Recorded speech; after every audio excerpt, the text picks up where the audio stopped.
বাবারে, ও যে আমার ভাই ও মুসলমান উসমান হাদি দুনিয়া থেকে বিদায় হয়ে গেল। রুহটা যত বন্ত ছিল বাংলাদেশে হসপিটালে দৌড়াইয়া বিদেশের মাটিতে নিয়ে যাওয়া হলো। রব্বে কারীম তারে দুনিয়া থেকে বিদায় করে দিল। আমার ভাই আর দুনিয়ার মধ্যে নাই, আমার ভাই আর নাই। এরে মুসলমান, বডিখানা দেখতে সুন্দর, রুহটা না থাকার কারণে কত রাত্রে ঘোষণা হলো হাদি আর দুনিয়ার মধ্যে নাই রে। এই দুনিয়ার মধ্যে নাই।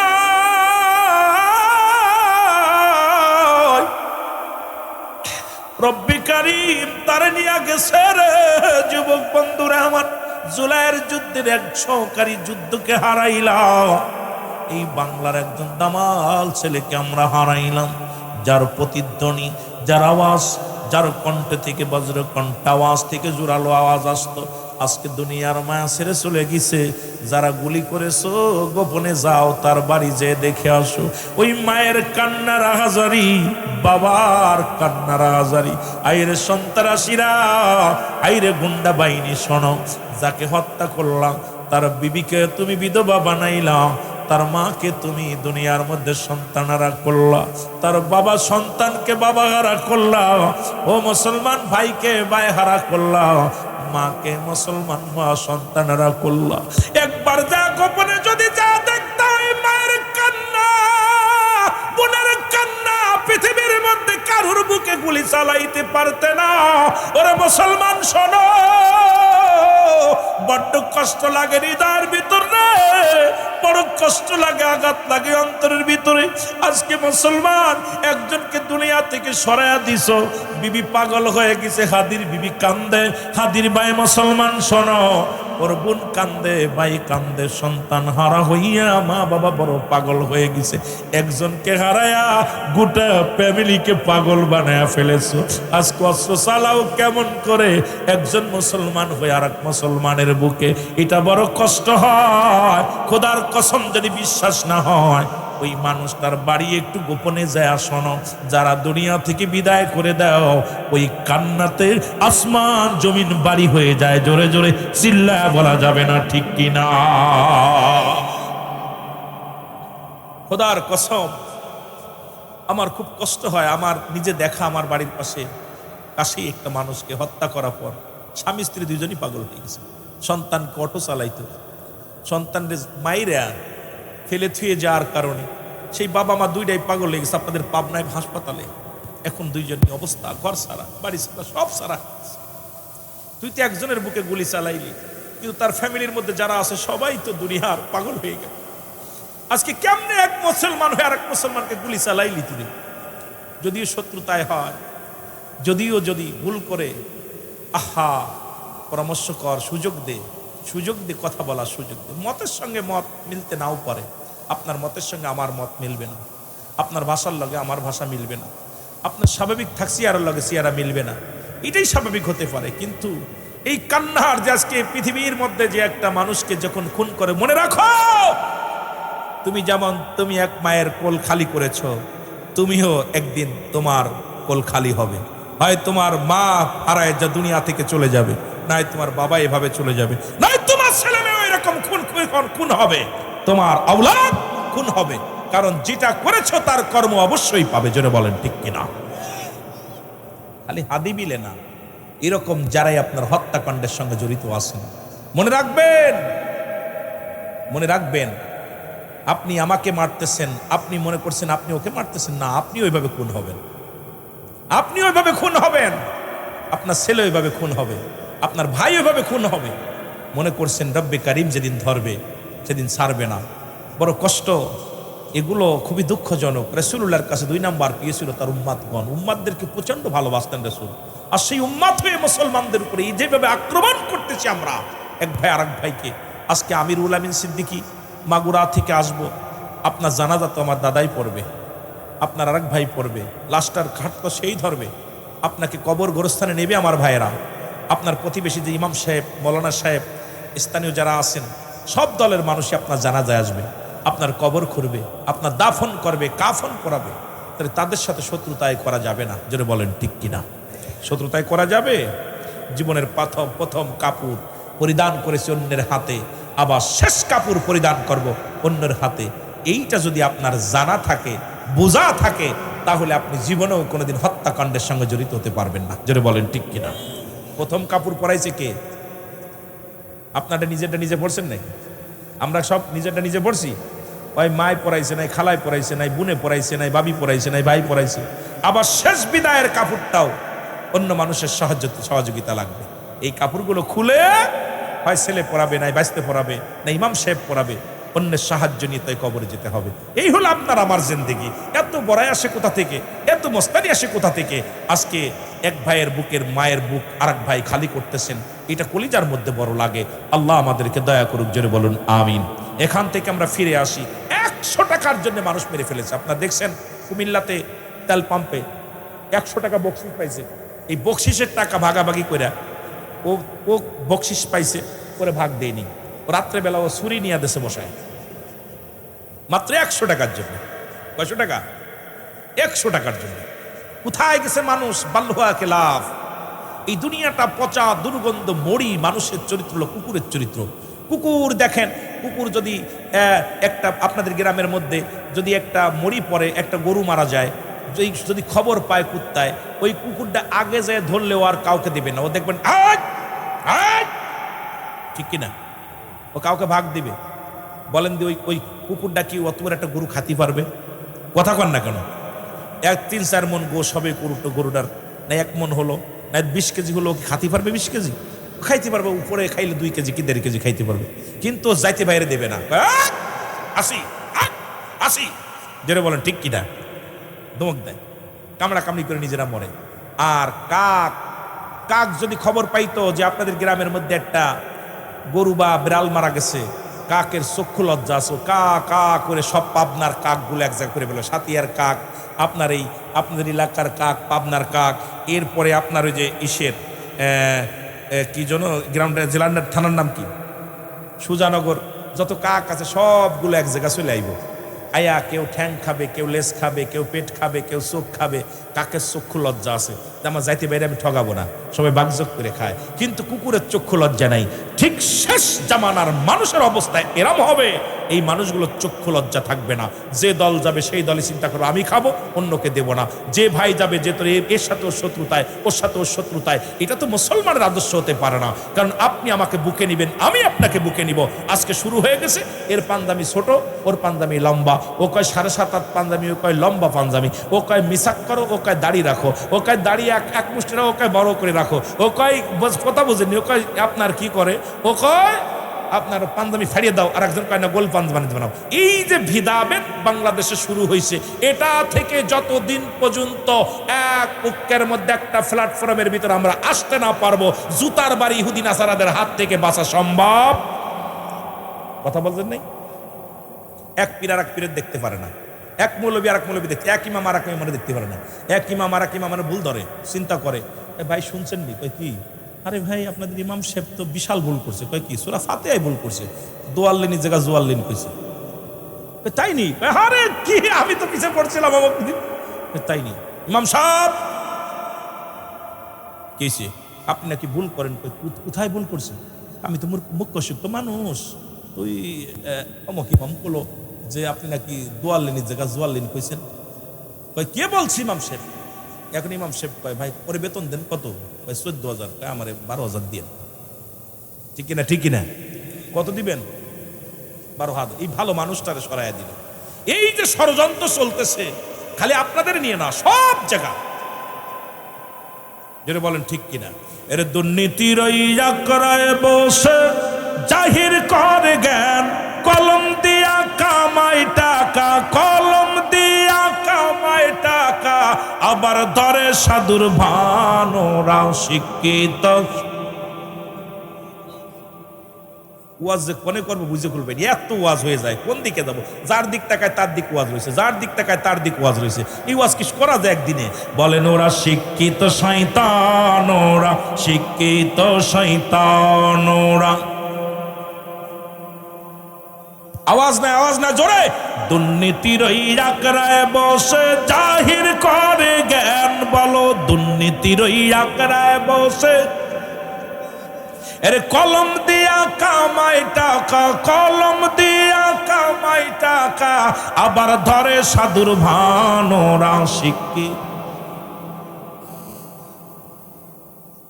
এরা হলো জাতির নাকি মহামারী মহাতন, ফাইলে কলম ঠেকাইয়া চালাইরা নির্যাতন। ঠিক কিনা? টেকনিক জানা আছে। এরা হলো জাতির নাকি মহামারী মহাতন, ফাইলে কলম ঠেকাইয়া চালাইরা নির্যাতন। ঘুষের টাকায় ওদের ভুড়ি, ঘুষের টাকায় ওদের ভুড়ি, করে যে টান টান ওরা শিক্ষিত। একটু জোরে বলা যাবে না? ওরা শিক্ষিত শয়তান ওরা। আরো জোরে বলেন ওরা শিক্ষিত। আপনারা কষ্ট পাচ্ছেন না? আওয়াজ নেই কেন? এই যে এমপি মন্ত্রী পায়ে ধরতেছে, আবার আমাদের পায়ে ধরা লাগবে একটা চাকরির জন্য। ঠিক কিনা? এটা ভোটে শুনে যাবে পায়ে, ওদের পা আমাদের পা সুতা ব্যথায় দেবে এটা সই দেওয়ার জন্য। জোরে বলেন ঠিক কিনা? স্কুল কলেজের দিকটা ভাই দেখো না চোখ মেলিয়া, মেয়েরা সব বই ছাড়িয়া আছে শুধু প্রেম লইয়া। ঠিক কিনা? ঠিক কিনা? স্কুল কলেজের দিকটা ভাই দেখো না চোখ মেলিয়া, মেয়েরা সব বই ছাড়িয়া আছে শুধু প্রেম লইয়া। আরে অস্ত্র যে তার সঙ্গের সাথী, অস্ত্র যে তার সঙ্গের সাথী, হইতেছে মস্তান ওরা শিক্ষিত। আরো জোরে বলা যাবে না? ওরা শিক্ষিত শয়তান ওরা। খালি যোগের দেখবেন মসজিদের ভিতর লেখা আছে আতে আরে বিতে বিতি। ওরে জিগাইবেন কি রে? কয় আতে আর চিনা বিট বিউটি করে। খালি যুগের মধ্যে হইলো কি রে? দেখবেন খালি গাছের মধ্যে যোগ লেখা আছে। খালি আইরে যোগের সাথে নাম, এক নামের লগে আরেকটা নাম। আমি কি তার ওই ভাই এটা হলো কি? আর দেখলাম 5 আগস্টের পরে দেখলাম বাংলাদেশে যেখানে আমরা স্কুল কলেজে বই খাতা টানতে টানতে ব্যথা হয়ে গেছে পিঠ, আর আমাদের স্কুল কলেজ থেকে অসংখ্য অস্ত্র বাইর হয়েছে, দোনালা রাইফেল বাইর হয়েছে। রাইফেল কথা বলছেন দিরে? আরে অস্ত্র, ক্ষেপণ অস্ত্র, আরে বাবা রে বাবা। দেখেন হকি স্টিক, বোম্বাস্টিক, কত কি বাইর হলো। একটার ঘরের থেকে খাতা কলম বাইর হয় না, খালি মাল বাইর হয়। জোরে কোন ঠিক কিনা? এগুলো আমার জাতি হচ্ছে। এদেরকে কি শিখাইবেন? এদেরকে শিক্ষা দিব? সব শেষ। আব্বা বাড়ি থেকে জাহাঙ্গীরের বাবা টাকা পয়সা কষ্ট করে জোগাড় করছে, ছেলে ভার্সিটিতে পড়ে, ছেলে ওদিকে হকি স্টিক কিনছে টাকা নিয়ে। ছেলের আব্বা কি তারে বই কিনতে হইব, বেতন দিতে হইব, দিছে টাকা, ওই টাকা দিয়ে কিনছে মাল। জোরে বলেন ঠিক কিনা? কি করে এদেরকে মানুষ করবো? জাতি শেষ, সমাজ শেষ। এই জন্য আমাদের শিক্ষা অঙ্গনে আমাদের নজর দিতে হবে বেশি করে। জাতিকে, সমাজকে বাঁধতে হলে শিক্ষা অঙ্গনটা আগে দরকার আমাদের। জোরে বলেন ঠিক কিনা? ঠিক কিনা? এ মুসলমান শোনা না, এক ইহুদি এক মুসলমান। মুসলমানদের নীতি হবে কেমন? মুসলমানদের আদর্শ হবে কেমন?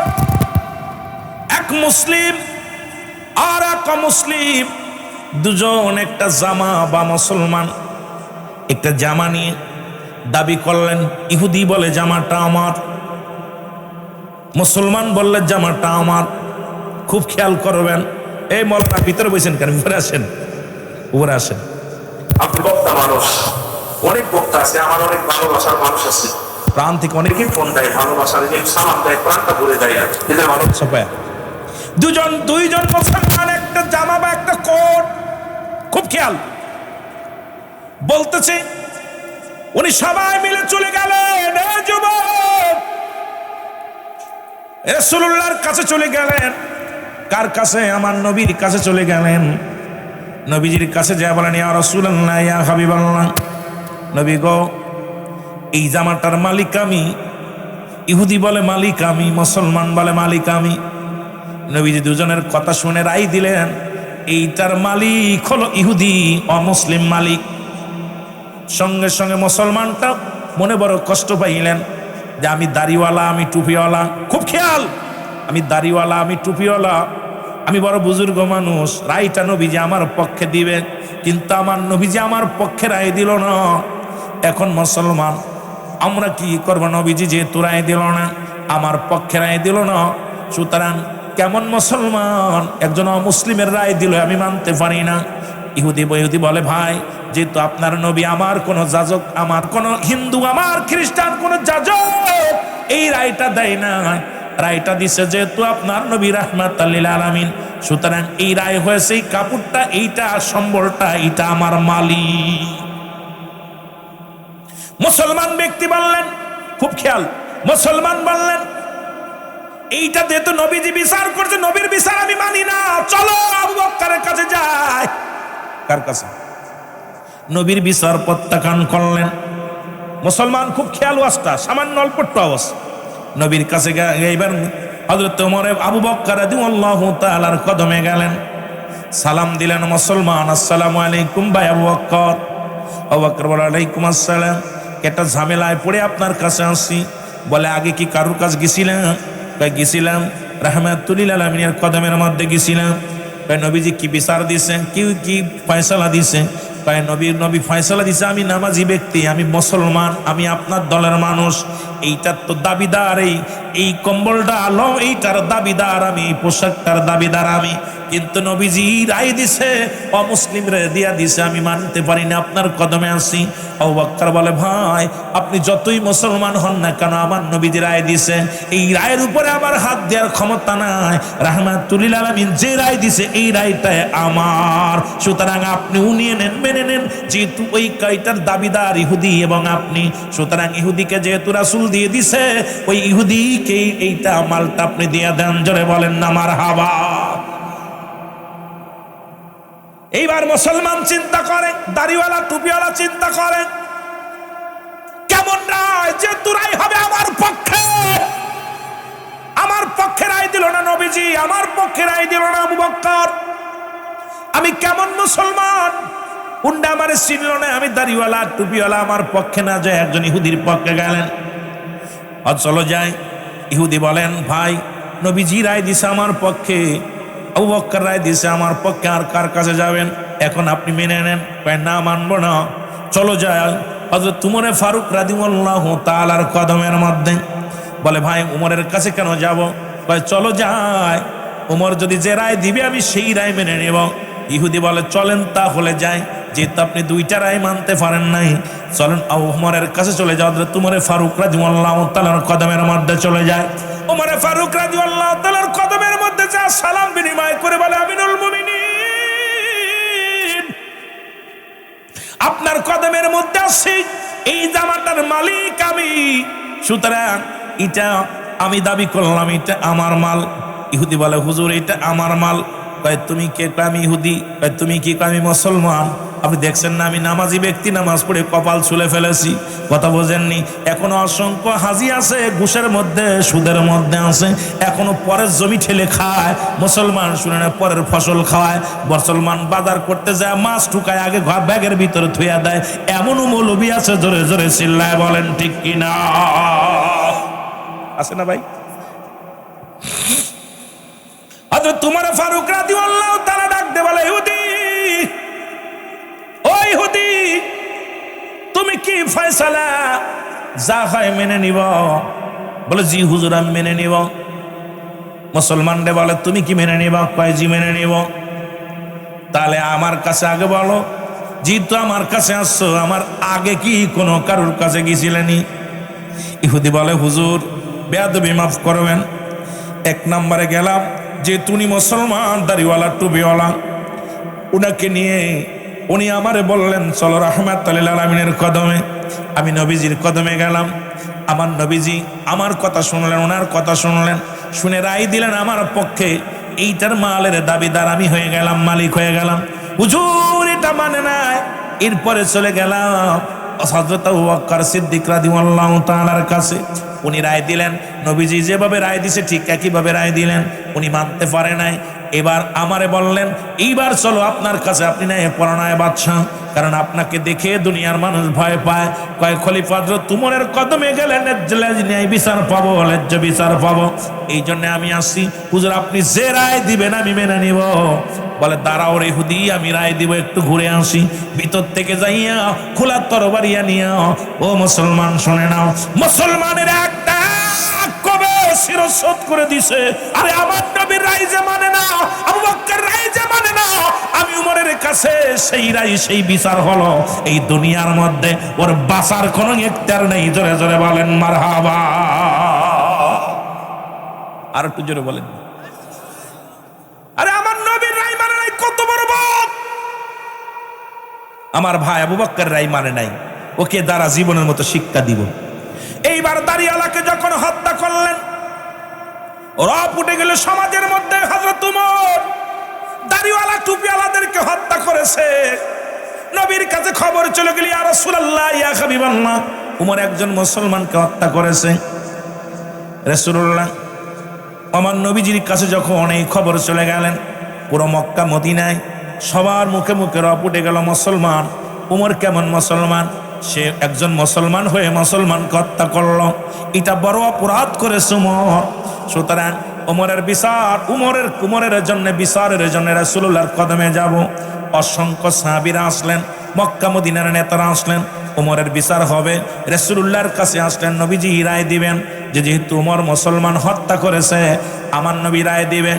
জিবরিল আমিন এসে বলে, নবী গো, আজকে উমরের রায় দেওয়ার আগে আল্লাহ রাব্বুল আলামিন আমাকে পাঠিয়েছে। সুতরাং হযরত উমর কোন মুসলমানকে হত্যা করে নাই, হযরত উমর কোন দাড়িওয়ালা টুপিওয়ালাকে হত্যা করেছে, কিন্তু সে ছিল এই পৃথিবীর মধ্যে এক নম্বর মুনাফিক। ইয়া রাসূলুল্লাহ, ইয়া হাবিবাল্লাহ। সুতরাং লিবাসদারি মৌলবী, সুতরাং ওই লিবাসদারি মৌলবী শুনে নাও বাবারা আমার। ইয়া রাসূলুল্লাহ, ইয়া হাবিবাল্লাহ, আপনি জানা দেন হযরত উমর কোন মুসলমানদের হত্যা করে নাই, কোন ইমানদারের হত্যা করে নাই। ওই যে যারে হত্যা করেছে সে একজন মুনাফিক। এ মুসলমান, গভীর মনোযোগ। তৎকালীন জামানায় রাসূলের কাছে অসংখ্য মুনাফিক যেত। আল্লাহ কমিনান নাস, মানুষের মধ্যে মায়া করো, তারা বলবে আমান্না, তার ঈমান আনছে বিল্লাহি, আল্লাহর প্রতি, অবিলা কিরাতের প্রতি বিশ্বাস স্থাপন করেছে। ওমা হুম বিমুমিনিন।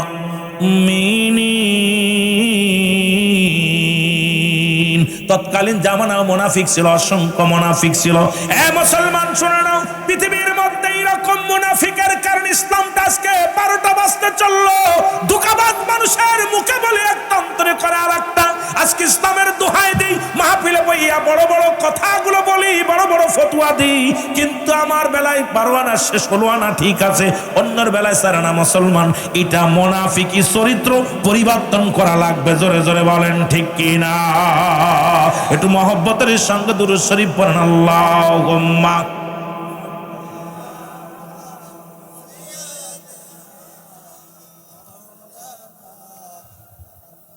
দুরূদ শরীফে জোশ নাই, জোশ নাই।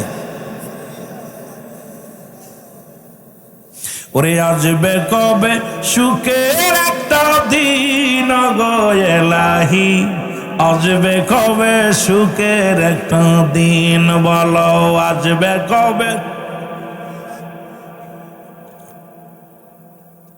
আসবে কবে সুখের এলাহি।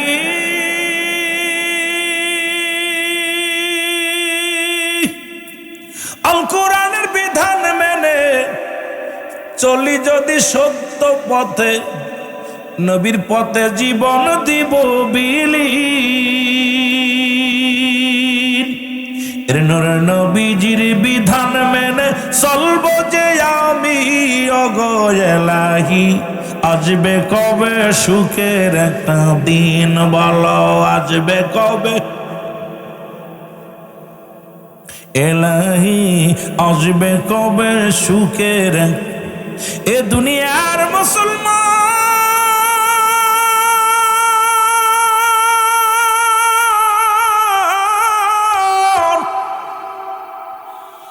যে কথাগুলো বলে দিলের কান্ডা লাগা শোনা গো, এ দুনিয়ার মুসলমান। এ জীবন নয়, এমন একটা জীবন আসবে যে দেশে গেলে মানুষের বিচার হয়, যে দেশে গেলে মানুষের হিসাব হয়। সেই দেশে আমাদের যেতে হবে রে বাবা। চলচতুরি করে চলা যাবে না। ধোঁকাবাজি করে চলা যাবে না রে মুসলমান। তদ্রূপ এই দুনিয়ার মধ্যে ইমানের আলোচনা করতেছিলাম মুসলমান, যে একটা হলো ইমান, একটা হলো আমল। ব্যক্তির জীবনের অমূল্য সম্পদের নাম হলো মুসলমান রুহু। মানব জীবনের অমূল্য সম্পদের নাম হলো ইমান। এই রুহুবিহীন যেমন বডির কোনো মূল্য নাই, তদ্রূপ ইমানবিহীন কোনো আমলের মূল্য নাই। এই ইমানবিহীন নামাজ, রোজা, হজ, যাকাত কোনো কিছুর আমল নাই রে মুসলমান। শুনে নাও, এই ইমান একটা হলো আমল, একটা হলো ইমান। নামাজ পড়ছেন এটার নাম হলো আমল, রোজা রাখছেন এটার নাম আমল, দান করেছেন এটার নাম আমল, যাকাত দিছেন এটার নাম হলো আমল। আর ইমানটা হলো নবী মুহাম্মদুর রাসূলুল্লাহ সাল্লাল্লাহু আলাইহি ওয়াসাল্লাম।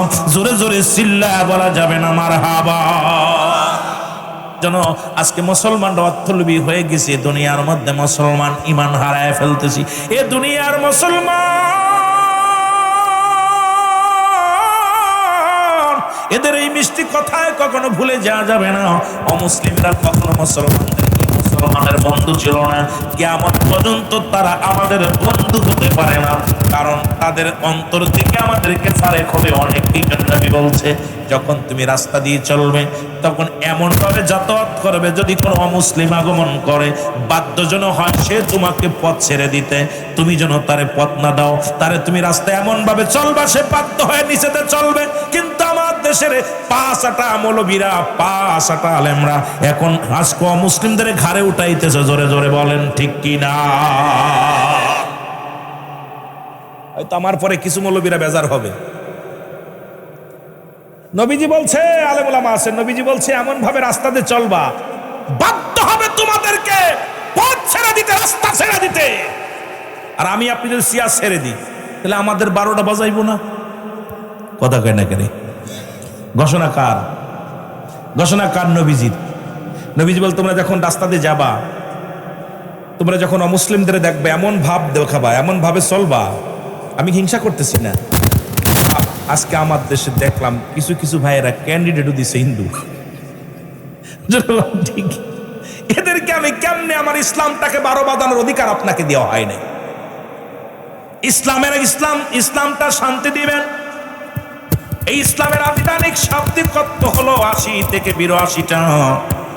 যদি ইসলামের আবিধানিক অর্থ নিয়ে আলোচনা করি, ইসলাম মানে শান্তি, ইসলাম মানে আত্মসমর্পণ, ইসলাম মানে নিজে না খেয়ে অন্যরে খাওয়ানো, ইসলাম মানে নিজে না ঘুমান্নরে খাওয়ানো, ইসলাম মানে নারীর সতীত্ব পাহারা দেওয়া, ইসলাম মানে মুসলমান শুনে নিজে না খেয়ে অন্যরে খাওয়ানো। ইসলামের আবিধানিক শব্দ অর্থ যদি তুমি জানতাম তাহলে তোমার দ্বারাই শুধু শান্তি আর শান্তি ফিরে আসতো। জোরে বলেন ঠিক কি না? ও দেশের বাইরে বল না কোথায় যাই রে, একটু শান্তি বলো কোথায় গেলে পাই রে, বলো একটু শান্তি বলো। চারিদিকে দেখি শুধু নাই কিছু নাই রে, চারিদিকে দেখি শুধু নাই কিছু নাই রে, ও দেশের ভাই রে বল না কোথায় যাই রে, একটু শান্তি বলো। পাম্পে তেল নাই, যুবকের কাম নাই, নবকারী নবব নাই, মরিচে ঝাল নাই। ঠিক কিনা? পাম্পে তেল নাই, মরিচে ঝাল নাই, নবকারী নবব নাই, যুবকের কাম নাই। চারিদিকে দেখি শুধু নাই কিছু নাই রে, চারিদিকে দেখি শুধু নাই কিছু নাই রে, ও দেশের বাইরে বাসা কোথায় যাই রে, একটু শান্তি পাবো। শান্তি একটু শান্তি পাবো, কোথায় গেলে পাই রে, একটু শান্তি পাবো। আমি বলতেছি মসজিদে গেলে পাবে শান্তি খুঁজে পাই রে, মাহফিলে বসলে পাবে শান্তি খুঁজে পাই রে, বাবা মার খেদমত করলে শান্তি খুঁজে পাই রে, ইমান নিয়ে চলে শান্তি খুঁজে পাই রে, নবীর দরুদ পড়লে শান্তি খুঁজে পাই রে। ঠিক কিনা?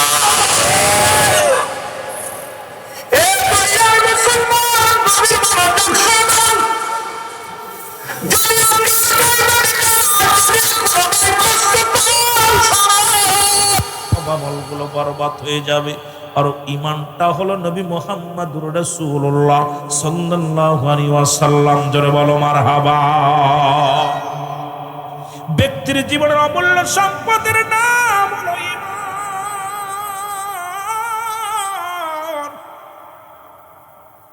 মানব জীবনের অমূল্য সম্পদের নাম হলো ঈমান, আর ব্যক্তির জীবনের অমূল্য সম্পদের নাম রূহ।